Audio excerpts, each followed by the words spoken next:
ತನ್ನ ಹೆಂಡತಿಯ ಸೀಮಂತ ಆದ ಬೇರೆ ದಿನವೇ ತನ್ನ ತಂದೆಯ ಬಳಿ ಬಂದು ಮಗ ಹೇಳಿದ ಮಾತನ್ನು ಕೇಳಿ ಒಂದು ಕ್ಷಣಕ್ಕೆ ಆ ವಯಸ್ಸಾದ ತಂದೆ, ಅಪ್ಪ, ನೀನು ಅಮ್ಮ ಸ್ಟೋರ್ ರೂಮಲ್ಲಿದ್ದು ಈ ಮನೆನ ಬಿಟ್ಕೊಡು.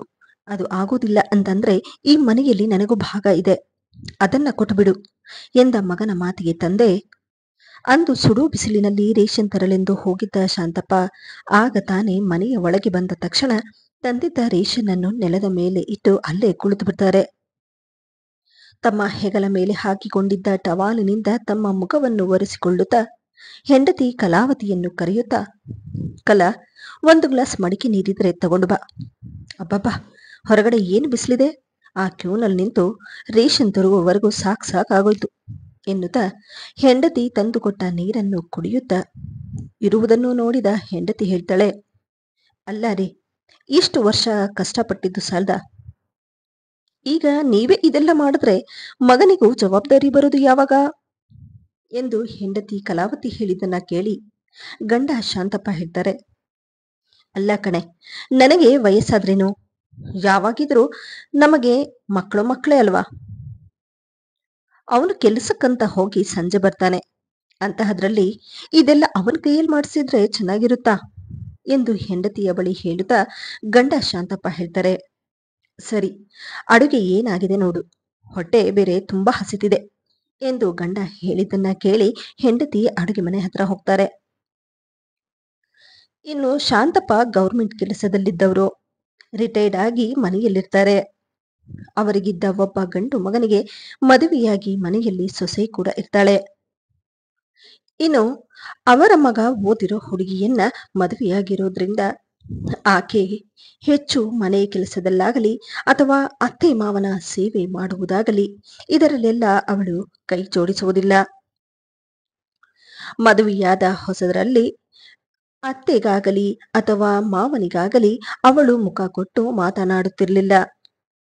ಇನ್ನು ಇದನ್ನೆಲ್ಲ ನೋಡಿದ ಅವಳ ಅತ್ತೆ ಮಾವ ಮನೆಯಲ್ಲಿ ಹೆಚ್ಚು ರಾದ್ದಂತ ಮಾಡಿಕೊಂಡು ಇರುವ ಒಬ್ಬ ಮಗನನ್ನ ಕಳೆದುಕೊಳ್ಳುವುದಕ್ಕಿಂತ ನಮ್ಮ ಪಾಡಿಗೆ ನಾವು ಇದು ಬಿಡೋಣ ಅನ್ನೋ ನಿರ್ಧಾರವನ್ನು ಮಾಡಿ ಮನೆಯ ಅರ್ಧ ಜವಾಬ್ದಾರಿಯನ್ನ ಅವರಿಬ್ಬರೇ ನಿಭಾಯಿಸ್ತಾ ಬರ್ತಾರೆ.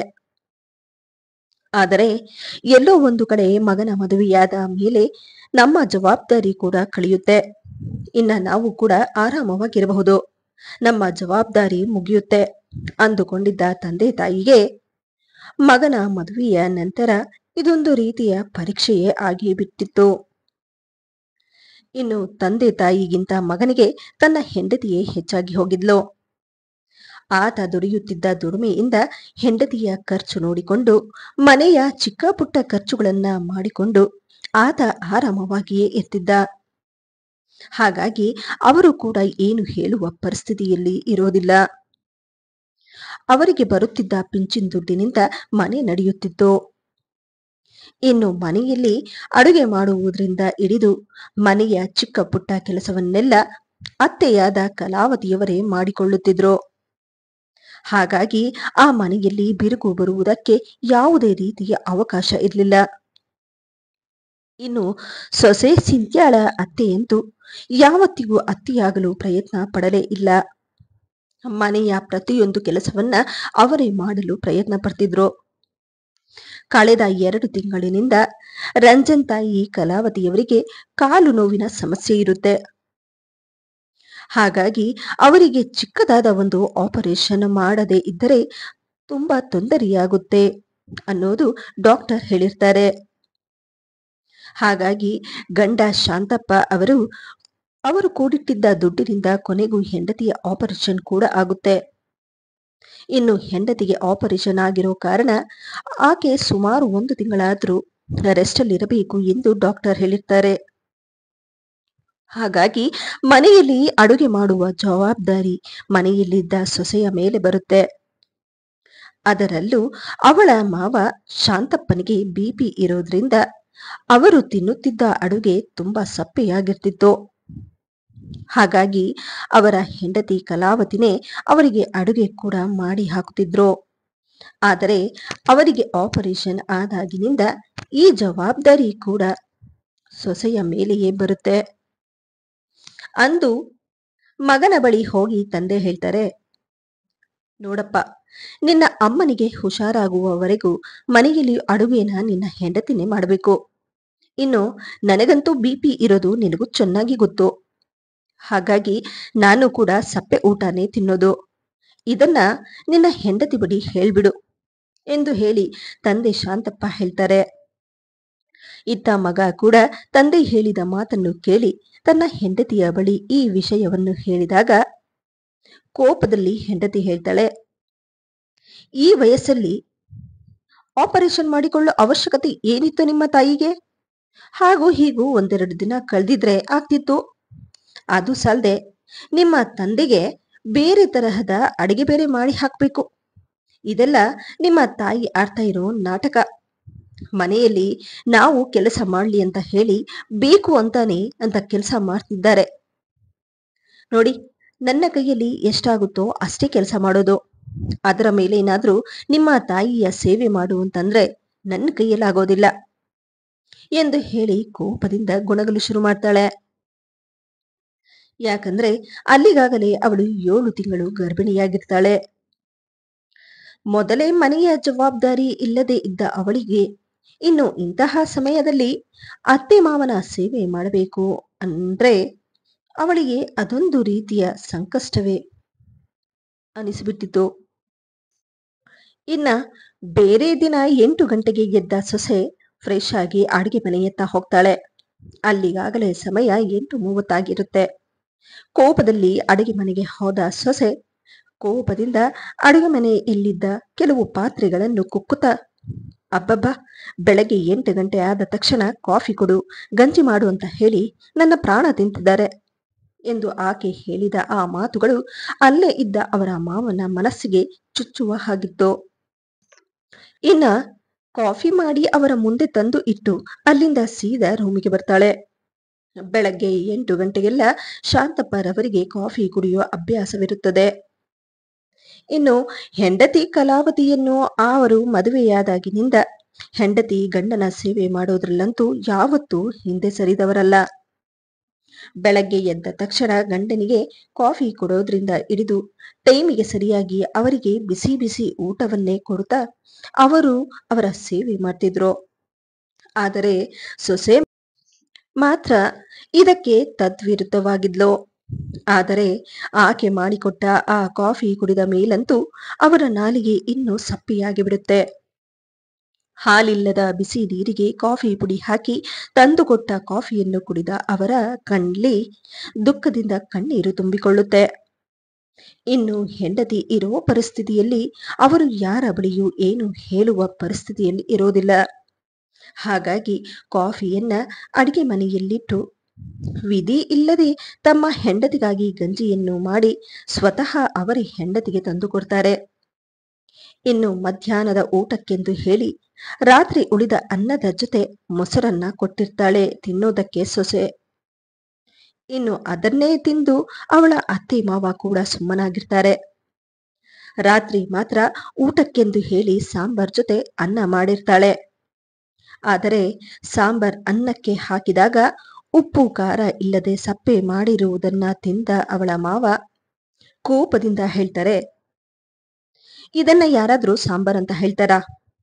ಮದುವೆಯಾಗಿ ಒಬ್ಬರ ಮನೆ ಸೊಸೆಯಾದ ಮೇಲೆ ಅಡುಗೆ ಕೂಡ ಸರಿಯಾಗಿ ಮಾಡೋದಕ್ಕೆ ಬರೋಲ್ಲ ಅಂತಂದ್ರೆ ಹೇಗೆ ಎಂದಾಗ ಅಲ್ಲೇ ಕೂತಿದ್ದ ಸೊಸೆ ಹೇಳ್ತಾಳೆ, ಅಲ್ಲ ಮಾವ, ಹೇಗೆ ಅಡುಗೆ ಮಾಡಿದ್ರು ಅದರಲ್ಲಿ ತಪ್ಪು ಕಂಡಿಡಿತೀರಲ್ಲ.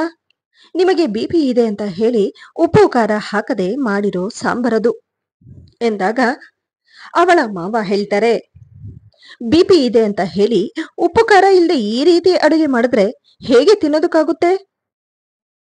ಜಾಸ್ತಿ ಹಾಕೋ ಕಡೆ ಸ್ವಲ್ಪನಾದ್ರೂ ಹಾಕಿರ್ಬೇಕಲ್ವಾ? ಈ ರೀತಿ ಸಪ್ಪೆ ಊಟ ಹೇಗೆ ತಿನ್ನೋದಕ್ಕಾಗುತ್ತೆ ಅಂದಾಗ ಅಲ್ಲೇ ಇದ್ದ ಮಗ ಹೇಳ್ತಾನೆ, ಏನಪ್ಪ ಇದು, ನಿನಗೆ ತಕ್ಕ ಹಾಗೆ ಅಡ್ಗೆನ ಮಾಡಿದ್ದಾಳೆ. ಇನ್ನು ಅಮ್ಮನಿಗೂ ಇಂತಹ ಊಟನೇ ತಿನ್ನೋದಕ್ಕೆ ಹೇಳಿದರೆ ಡಾಕ್ಟ್ರು. ಹಾಗಂತ ಹೇಳಿ ಅವಳು ಅಂತ ಅಡುಗೆ ಮಾಡಿದ್ದಾಳೆ. ದೊಡ್ಡವರಾಗಿ ನೀನು ಇದನ್ನೆಲ್ಲ ಅರ್ಥ ಮಾಡಿಕೊಳ್ಳದಿದ್ರೆ ಹೇಗೆ ಹೇಳು ಅಂದಾಗ ಕೋಪದಲ್ಲಿ ಅವನ ತಂದೆ ಹೇಳ್ತಾರೆ, ಏನು ಮಾತಾಡ್ತಾ ಇದ್ದೀಯಾ? ಮದುವೆಗೆ ಮುಂಚೆ ಸ್ವಲ್ಪ ಉಪ್ಪು ಖಾರ ಕಮ್ಮಿ ಆದ್ರೆ ನಿನ್ನ ತಾಯಿ ಮೇಲೆ ಎಷ್ಟು ರೇಗಾಡ್ತಾ ಇದ್ದ ನೀನು ಇವತ್ತು ಅವಳು ಹೇಗೆ ಮಾಡ್ತಾಳೋ ಅದನ್ನೇ ತಿನ್ನು ಅಂತ ನನ್ನ ಹತ್ರನೇ ಹೇಳ್ತಿದೀಯ ಎಂದಾಗ ತಂದೆಯ ಮಾತಿಗೆ ಮಗ ಹೇಳ್ತಾನೆ, ಹೌದಪ್ಪ, ಅವಳು ಓದಿರೋ ಹುಡುಗಿ. ಇನ್ನ ಅಮ್ಮನ್ ರೀತಿನೇ ಅವಳು ಎಲ್ಲವನ್ನ ಅಡ್ಜಸ್ಟ್ ಮಾಡ್ಕೊಂಡು ಹೋಗ್ಬೇಕು ಅಂತಂದ್ರೆ ಆಗುತ್ತಾ ಎಂದಾಗ ತಂದೆ ಹೇಳ್ತಾರೆ, ಹೌದು ಕಣೋ, ನಿನ್ನ ಹೆಂಡತಿನ ನಿನ್ನ ತಾಯಿಗೆ ಹೋಲಿಸ್ಬೇಡ. ಮನೇನ ನಿಭಾಯಿಸೋದಕ್ಕೆ ಓದು ಇಂಪಾರ್ಟೆಂಟ್ ಅಲ್ಲ ಕಣೋ. ಹೆಣ್ಣಾಗಿ ಪ್ರತಿಯೊಂದು ಕಲ್ತಿರ್ಬೇಕು. ಮದುವೆ ಮಾಡ್ಕೊಂಡ ಹೆಣ್ಣು ಮನೆಯ ಜವಾಬ್ದಾರಿನ ಹೇಗೆ ನಿಭಾಯಿಸಬೇಕು ಅನ್ನೋದು ಕೂಡ ಗೊತ್ತಿರ್ಬೇಕು. ನೋಡು, ನಿನ್ನ ಹೆಂಡತಿ ಮಾಡಿರೋ ಊಟ ನೀನೇ ತಿನ್ನು ಎಂದು ಹೇಳಿ ಕೋಪದಿಂದ ಅವರು ಅಲ್ಲಿಂದ ಎದ್ದು ಬಂದ್ಬಿಡ್ತಾರೆ. ಇನ್ನು ರೂಮಲ್ಲಿದ್ದ ಹೆಂಡತಿಯ ಬಳಿ ಬಂದು, ಕಲಾ, ನೀನು ಬೇಗ ಹುಷಾರಾಗ್ಬಿಡು. ನನಗಂತೂ ಇಂಥ ಊಟ ತಿಂದು ತಿಂದು ಸಾಕಾಗ್ತಿದೆ. ನನಗೆ ಅವನ್ನು ನೋಡಿದ್ರೆ ಇಲ್ದೇ ಇರೋ ಮಾತುಗಳನ್ನಾಡ್ತಾನೆ. ದಿನೇ ದಿನೇ ನನಗಂತೂ ಸಾಕಾಗೋಗ್ತಿದೆ ಎಂದಾಗ ಹೆಂಡತಿ ಹೇಳ್ತಾಳೆ, ನೋಡಿ, ನಾವಿರೋ ಪರಿಸ್ಥಿತಿಯಲ್ಲಿ ಇದನ್ನೆಲ್ಲ ನಾವು ಅಡ್ಜಸ್ಟ್ ಮಾಡ್ಕೊಂಡು ಹೋಗ್ಲೇಬೇಕು ಎಂದಾಗ ಹೆಂಡತಿಯ ಮಾತನ್ನು ಕೇಳಿ ಗಂಡ ಹೇಳ್ತಾರೆ, ಅಲ್ಲ ಕಣೆ, ನೀನು ಕೂಡ ಹಾಗೆ ಮಾತಾಡ್ತಿದ್ಯಲ್ಲ. ಮನೆಗೆ ಬೇಕಾಗಿರೋ ರೇಷನ್ ಎಲ್ಲ ನಾನೇ ತಂದಾಕ್ತಿದ್ದೀನಿ. ಇನ್ನು ಮನೆಯಲ್ಲಿ ಅರ್ಧ ಖರ್ಚನ್ನ ನಾನೇ ನೋಡ್ಕೊಳ್ತಿದ್ದೀನಿ. ಅಂತಹದ್ರಲ್ಲಿ ತಿನ್ನುವ 3 ಹೊತ್ತು ಊಟ ಕೂಡ ಸರಿಯಾಗಿ ಮಾಡಿ ಹಾಕದೇ ಇದ್ರೆ ಏನು ಪ್ರಯೋಜನ ಹೇಳು ಎಂದು ಹೇಳಿ ಅವರು ದುಃಖ ಪಡ್ತಾರೆ. ಹೀಗೆ ನೋಡ್ತಾ ನೋಡ್ತಾ ಹೆಂಡತಿಯ ಆಪರೇಷನ್ ಆಗಿ ತಿಂಗಳು ಮುಗಿತಾ ಬರುತ್ತೆ. ಹಾಗೂ ಹೀಗೂ ಕಾಲ ಕಳೆದ ಅವರಿಗೆ ಹೆಂಡತಿಗೆ ವಾಸಿಯಾದ ತಕ್ಷಣ ಮನೆಯ ಕೆಲಸವನ್ನು ಹೆಂಡತಿ ಮಾಡಲು ಶುರು ಮಾಡ್ತಾರೆ. ಹಾಗೂ ತಮ್ಮ ಗಂಡನಿಗೂ ಆಕೆಯ ಅಡಿಗೆ ಕೂಡ ಮಾಡಿ ಹಾಕ್ತಿದ್ರು. ಕೆಲವೊಮ್ಮೆ ಸೊಸೆ ಹಾಗೂ ಮಗನಿಗೂ ಅವರೇ ಅಡುಗೆ ಕೂಡ ಮಾಡಿ ಹಾಕ್ಬೇಕಾಗಿತ್ತು. ಆದರೆ ಅವರಿಗೆ ಕಾಲಿಗೆ ಆಪರೇಷನ್ ಆಗಿರೋದ್ರಿಂದ ಹೆಚ್ಚು ಕಾಲ ನಿಂತು ಅಡುಗೆ ಕೂಡ ಮಾಡೋದಕ್ಕೆ ಕಷ್ಟ ಆಗ್ತಿತ್ತು. ಹಾಗಾಗಿ ಅವರ ಕೈಯಲ್ಲಿ ಎಷ್ಟು ಕೆಲಸ ಆಗ್ತಿತ್ತೋ ಅಷ್ಟು ಮಾತ್ರ ಮಾಡ್ತಿದ್ರು. ಆದಷ್ಟು ಅವರು ಹೆಚ್ಚು ವಿಶ್ರಾಂತಿಯಲ್ಲೇ ಇರ್ತಿದ್ರು. ಹಾಗಾಗಿ ಮನೆಯ ಅರ್ಧ ಕೆಲಸ ತನ್ನ ಸೊಸೆಯ ಮೇಲೆಯೇ ಬರ್ತಿತ್ತು. ಇನ್ನು ಅತ್ತೆಯಾದ ಕಲಾವತಿಗೆ ಇರುವ ಒಬ್ಬ ಸೊಸೆಗೆ ಸೀಮಂತ ಮಾಡಬೇಕು. ಮನೆಗೆ ಮೊದಲನೇ ಮಗು ಬರ್ತಿದೆ. ನಮ್ಮ ಮನೆಗೆ ತಕ್ಕ ಮಟ್ಟಿಗೆ ಒಂದು ಸೀಮಂತನ ಮಾಡಿ ಮುಗಿಸೋಣ ಅನ್ನೋ ಆಸೆ ಇರುತ್ತೆ. ಇನ್ನು ಅವರಂದುಕೊಂಡ ಹಾಗೆ ಅವರ ಸಂಬಂಧಿಕರು ಹಾಗೂ ಸೊಸೆಯ ತಂದೆ ತಾಯಿಯನ್ನು ಕರೆದು ಸಿಂಪಲ್ ಆಗಿ ಅಂದು ಸೊಸೆಯ ಸೀಮಂತ ಕೂಡ ನಡೆಯುತ್ತೆ.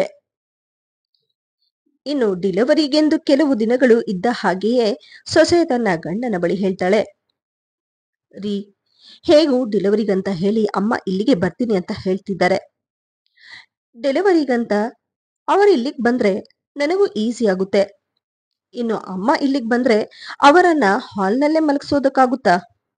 ನೋಡಿ, ನಾನು ಹೀಗೆ ಹೇಳ್ತೀನಿ ಅಂತ ತಪ್ಪು ತಿಳ್ಕೊಬೇಡಿ. ನಿಮ್ಮ ತಂದೆ ತಾಯಿಗೆ ಅಷ್ಟು ದೊಡ್ಡ ರೂಮ್ ಏನಕ್ಕೆ ಹೇಳಿ? ಇನ್ನು ನಮಗೂ ಮಕ್ಕಳಾದ್ಮೇಲೆ ಎಕ್ಸ್ಟ್ರಾ ರೂಮ್ ಅಂತ ಬೇಕೇ ಬೇಕು.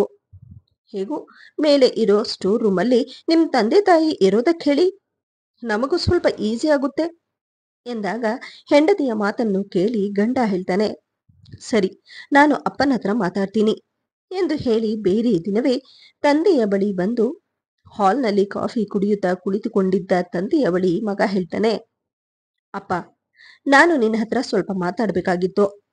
ಡೆಲಿವರಿ ಅಂತ ಹೇಳಿ ನನಗೂ ಎಷ್ಟೋ ಖರ್ಚುಗಳು ಬರ್ತಿವೆ. ಇನ್ನ ಅವಳು ಡೆಲಿವರಿಗಂತ ಹೇಳಿ ಅವರ ಅಮ್ಮನ ಮನೆಗೆ ಹೋದ್ರೆ ನನಗೂ ಖರ್ಚು ಹೆಚ್ಚಾಗುತ್ತೆ. ಅದಕ್ಕೆ ಅವರ ಅಮ್ಮನೇ ಬರ್ತೀನಿ ಅಂತ ಹೇಳ್ತಿದ್ದಾರೆ. ಇನ್ನು ಅವರು ಬಂದ್ರೆ ಒಂದು ಎಕ್ಸ್ಟ್ರಾ ರೂಮ್ ಬೇಕೇ ಬೇಕು.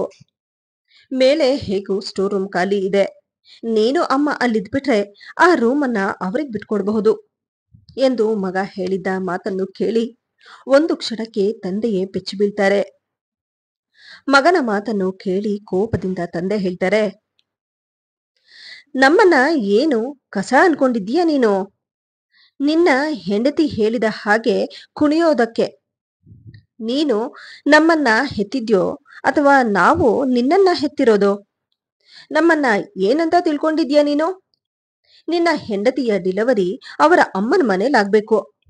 ಅಂತಹದ್ರಲ್ಲಿ ನೋಡೋ, ನಿನಗೆ ಅಷ್ಟೇ ಆಸೆ ಇದ್ರೆ ನಿನ್ನ ಅತ್ತೆಗೋಸ್ಕರ ಎಲ್ಲಾದ್ರೂ ಬೇರೆ ಮನೆ ಮಾಡಿ ನಿನ್ನ ಹೆಂಡತಿ ಡೆಲಿವರಿ ಮಾಡಿಸು ಎಂದಾಗ ಮಗ ಹೇಳ್ತಾನೆ, ಏನು ಹೇಳ್ತಾ ಇದ್ಯಾ ನೀನು? ನಾನ್ ಮಾತಾಡಿರೋದ್ರಲ್ಲಿ ತಪ್ಪೇನಿದೆ?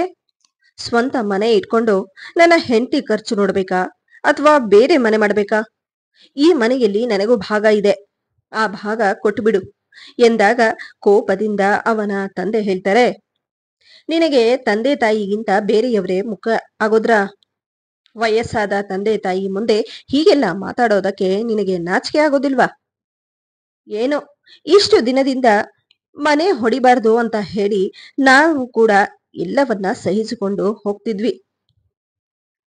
ನೀನು ನಿನ್ನ ಹೆಂಡತಿ ಮಾಡ್ತಾ ಇದ್ದ ಕೆಲಸವನ್ನೆಲ್ಲ ನಾವು ಸಹಿಸಿಕೊಂಡು ಹೋಗ್ತಿದ್ವಿ. ಆದ್ರೆ ಇವತ್ತು ಮನೆಯಲ್ಲಿ ಭಾಗ ಬೇರೆ ಬೇಕಾ ನಿನಗೆ? ತುಂಬಾ ಕಷ್ಟಪಟ್ಟು ಈ ಮನೆನ ನೀನು ಸಂಪಾದನೆ ಮಾಡಿದ್ಯಲ್ಲಪ್ಪ, ಅದಕ್ಕೆ ಈ ಮನೆಯಲ್ಲಿ ನಿನಗೆ ಭಾಗ ಕೊಡೇ ಕೊಡಬೇಕು. ಇರೋ ಒಬ್ಬ ಮಗ ಮದುವೆ ಆದ್ಮೇಲೆ ವಯಸ್ಸಾದ ತಂದೆ ತಾಯಿಗೆ ಆಸರೆ ಆಗ್ತಾನೆ ಅನ್ನೋ ಆಸೆನ ಇಟ್ಕೊಂಡು ನಾವು ಕೂಡ ಎಲ್ಲವನ್ನ ಸಹಿಸ್ಕೊಂಡು ಹೋದ್ವಿ. ಆದ್ರೆ ನೀನು ಹೆಂಡತಿ ಮಾತನ್ನ ಕೇಳ್ಕೊಂಡು ಇವತ್ತು ಮನೆಯಲ್ಲಿ ಭಾಗ ಕೇಳ್ತಿದೀಯ. ನೋಡು, ನಮಗೋಸ್ಕರ ಅಂತ ಹೇಳಿ ನೀನು ಯಾವ ಕೆಲಸನೂ ಮಾಡಿಲ್ಲಪ್ಪ. ಈ ಮನೆ ನಡೆಸುವುದಕ್ಕಾಗ್ಲಿ ಅಥವಾ ನಮ್ಮ ಔಷಧಿಗಂತ ಹೇಳಿ ಕೂಡ ನಾವು ನಿನ್ನ ಹತ್ರ 1 ರೂಪಾಯಿ ದುಡ್ಡು ಕೂಡ ಈಸ್ಕೊಳ್ತಿಲ್ಲ. ಅಂತಹದ್ರಲ್ಲಿ ನಿನಗೆ ಭಾಗ ಬೇರೆ ಬೇಕಾ? ನೋಡು, ಭಾಗ ನಿನಗೆ ಯಾವಾಗ ಕೊಡಬೇಕು ಅನ್ನೋದು ನಮಗೂ ಚೆನ್ನಾಗ್ ಗೊತ್ತು. ನಾನು ಬದುಕಿರುವವರೆಗೂ ಈ ಮನೆಯಲ್ಲಿ 1 ರೂಪಾಯಿ ಭಾಗನೂ ನಿನಗೆ ಕೊಡೋದಿಲ್ಲ. ನಾವು ಹೋಗಿ ಸ್ಟೋರ್ ರೂಮಲ್ಲಿರೋದಲ್ಲ, ನೀನು ನಿನ್ನ ಹೆಂಡತಿನ ಕರ್ಕೊಂಡು ಹೋಗಿ ನಿನ್ನ ಅತ್ತೆ ಮನೇಲಿರು. ನೋಡು, ಇದಕ್ಕಿಂತ ಹೆಚ್ಚಾಗಿ ನೀನೇನಾದರೂ ಮಾತಾಡಿದ್ರೆ ಈ ಮನೆಯಲ್ಲಿ ನಿನಗಂತ ಇರೋ ಸ್ಥಾನನ ಕಳ್ಕೊಳ್ತೀಯ. ನಿನ್ನ ತಾಯಿನ ಹೇಗೆ ಸಾಕ್ಬೇಕು ಅನ್ನೋದು ನನಗೂ ಚೆನ್ನಾಗ್ ಗೊತ್ತು. ನಿನ್ನಿಂದ ಏನೋ ನಮ್ಮ ಮನೆ ಬೆಳಗ್ತಿಲ್ಲ. ಮೊದಲು ಇಲ್ಲಿಂದ ಹೊರಟೋಗು ಎಂದು ತಂದೆ ಹೇಳಿದ ತಕ್ಷಣ ತನ್ನ ತಂದೆಯ ಕೋಪವನ್ನು ಕಂಡ ಮಗ ಮರು ಮಾತನಾಡದೆ ಅಲ್ಲಿಂದ ಹೊರಟೋಗ್ತಾನೆ. ಇತ್ತ ರೂಮಿನ ಬಾಗಿಲ ಬಳಿ ನಿಂತು ಎಲ್ಲವನ್ನೂ ಕೇಳಿಸಿಕೊಂಡ ಸೊಸೆ ಗಂಡ ರೂಮಿಗೆ ಬಂದ ತಕ್ಷಣ ತನ್ನ ಗಂಡನ ಬಳಿ ಹೇಳ್ತಾಳೆ, ನೋಡಿ, ಮನೆ ಖರ್ಚೆಲ್ಲ ನಿಮ್ಮ ತಂದೆನೇ ನೋಡ್ಕೊಳ್ತಿದ್ದಾರೆ ಅನ್ನೋ ಹಾಗೆ ಮಾತಾಡ್ತಿದ್ದಾರಲ್ಲ. ನಾನು ಡೆಲಿವರಿಗೆ ಹೋದ್ರೆ ನೀವು ಕೆಲಸಕ್ಕೆ ರಜೆ ಹಾಕಬೇಕಾಗುತ್ತೆ ಅಂತ ಹೇಳಿ ಅಮ್ಮನ ಇಲ್ಲಿ ಕರ್ಸ್ಕೊಳ್ಬೇಕು ಅನ್ಕೊಂಡಿದ್ದೆ. ನಿಮ್ಮ ತಂದೆಗೆ ದೊಡ್ಡ ತಪ್ಪಾಗಿ ಹೋಗೋಯ್ತು ಅನ್ಸುತ್ತೆ. ನೋಡಿ, ನಮ್ಮ ತಾಯಿ ಗತಿ ಕೆಟ್ಟು ಬರ್ತೀನಿ ಅಂತ ಹೇಳಿಲ್ಲ. ನೋಡಿ, ನನಗೆ ನನ್ನ ತಾಯಿಗೆ ಇಷ್ಟು ಮರ್ಯಾದೆ ತೆಗೆದ ಮೇಲೆ ಇನ್ನು ನಾನು ಇಲ್ಲಿ ಇರೋದಿಲ್ಲ. ನಾನು ನನ್ನ ತಾಯಿ ಮನೆಗೆ ಹೊರಡ್ತೀನಿ ಎಂದಾಗ ಹೆಂಡತಿಯ ಮಾತನ್ನು ಕೇಳಿ ಗಂಡ ಹೇಳ್ತಾನೆ, ನೋಡು, ಡೆಲಿವರಿ ಆಗುವವರೆಗೂ ಇಲ್ಲೇ ಇರು, ಆಮೇಲೆ ಏನಾದ್ರೂ ಒಂದು ನಿರ್ಧಾರ ಮಾಡೋಣ ಎಂದು ಗಂಡ ಹೇಳಿದ್ದರು. ಹೆಂಡತಿ ಮಾತ್ರ ಗಂಡನ ಮಾತು ಕೇಳದೆ ಕೋಪದಿಂದ ತನ್ನ ತಾಯಿ ಮನೆಗೆ ಹೊರಟೋಗ್ತಾಳೆ. ಇನ್ನು ಅವಳು ಹೋದ ಬೇರೆ ದಿನವೇ ಅವಳಿಗೆ ಡೆಲಿವರಿ ಆಗುತ್ತೆ. ಆದರೆ ಮತ್ತೆ ಅವಳು ಮರಳಿ ಅತ್ತೆ ಮನೆಗೆ ಬರುವುದಿಲ್ಲ ಅನ್ನೋ ಹಠವನ್ನು ಹಿಡಿದು ತನ್ನ ತಾಯಿ ಮನೆಯಲ್ಲೇ ಇರ್ತಾಳೆ. ಇದನ್ನೆಲ್ಲ ನೋಡಿದ ಅವಳ ಗಂಡ ಕೂಡ ತಂದೆ ತಾಯಿಯ ಜೊತೆ ಮಾತನಾಡದೆ ಮನೆ ಬಿಟ್ಟು ಬೇರೆ ಮನೆ ಕೂಡ ಮಾಡಿಕೊಳ್ತಾನೆ. ಆದರೆ ಅವನು ಮನೆ ಬಿಟ್ಟು ಹೋದ 2 ತಿಂಗಳಿಗೆ ತನ್ನ ಕೆಲಸವನ್ನು ಕೂಡ ಕಳೆದುಕೊಳ್ತಾನೆ. ಅವನಿಗೆ ಹುಟ್ಟಿದ ಗಂಡು ಮಗುವಿಗೂ ಕೂಡ ಹೃದಯದ ಸಮಸ್ಯೆ ಉಂಟಾಗಿರುತ್ತೆ. ಒಂದು ಕಡೆ ಕೆಲಸ ಇಲ್ಲದೆ, ಕೈಯಲ್ಲಿ ದುಡ್ಡಿಲ್ಲದೆ ಮನೆ ನಡೆಸುವುದು ಕೂಡ ಅವನಿಗೆ ಕಷ್ಟ ಆಗಿ ಹೋಗಿರುತ್ತೆ. ದಿನೇ ದಿನೇ ಅವನ ಪರಿಸ್ಥಿತಿ ತುಂಬಾನೇ ಹದಗೆಡುತ್ತಾ ಬರುತ್ತೆ. ಆಗ ಅವನು ಪಡುತ್ತಿದ್ದ ಕಷ್ಟದಿಂದ ಅವನಿಗೆ ಅರಿವಾಗಿದ್ದು, ವಯಸ್ಸಾದ ತಂದೆ ತಾಯಿಯನ್ನು ಬಿಟ್ಟು ನಾನು ಹೊರಬರಬಾರ್ದಾಗಿತ್ತೋ. ನನ್ನಿಂದಾಗಿ ನನ್ನ ತಂದೆ ತಾಯಿ ಮನಸ್ಸು ಎಷ್ಟು ನೊಂದಿರಬಾರ್ದೋ. ತಂದೆ ತಾಯಿಯ ಮನಸ್ಸನ್ನು ನೋಯಿಸಿರುವುದಕ್ಕೆ ನನಗೆ ಇಂಥ ಪರಿಸ್ಥಿತಿ ಬಂದಿದೆ ಅನ್ನೋದು ಅವನಿಗೆ ಅರ್ಥವಾಗಲು ಶುರುವಾಗುತ್ತೆ. ಆದರೆ ಈಗ ಪಶ್ಚಾತ್ತಾಪ ಪಟ್ಟು ಏನು ಪ್ರಯೋಜನವಿಲ್ಲ ಅನ್ನೋದು ಕೂಡ ಅವನಿಗೆ ಅರ್ಥವಾಗಲು ಶುರುವಾಗುತ್ತೆ. ಇಲ್ಲಿ ಅರ್ಥ ಮಾಡಿಕೊಳ್ಳಬೇಕಾದ ವಿಷಯವೇನೆಂದರೆ, ಪ್ರಪಂಚದಲ್ಲಿ ಏನನ್ನ ಬೇಕಾದರೂ ಪಡೆಯಬಹುದು. ಆದರೆ ಒಂದು ಸಲ ತಂದೆ ತಾಯಿಯನ್ನು ಕಳೆದುಕೊಂಡರೆ ಮತ್ತೆ ಪಡೆಯಲು ಸಾಧ್ಯವಿಲ್ಲ. ಈ ವಿಡಿಯೋದಿಂದ ನಿಮಗೇನಾದರೂ ಉಪಯೋಗವಾದಲ್ಲಿ ವಿಡಿಯೋಗೆ ಒಂದು ಲೈಕ್ ಮಾಡಿ, ಆದಷ್ಟು ನನ್ನ ವಿಡಿಯೋಸನ್ನು ಶೇರ್ ಮಾಡಿ ಹಾಗೂ ನನ್ನ ಚಾನೆಲ್ ಅನ್ನು ಸಬ್ಸ್ಕ್ರೈಬ್ ಮಾಡುವುದನ್ನು ಮರೆಯಬೇಡಿ.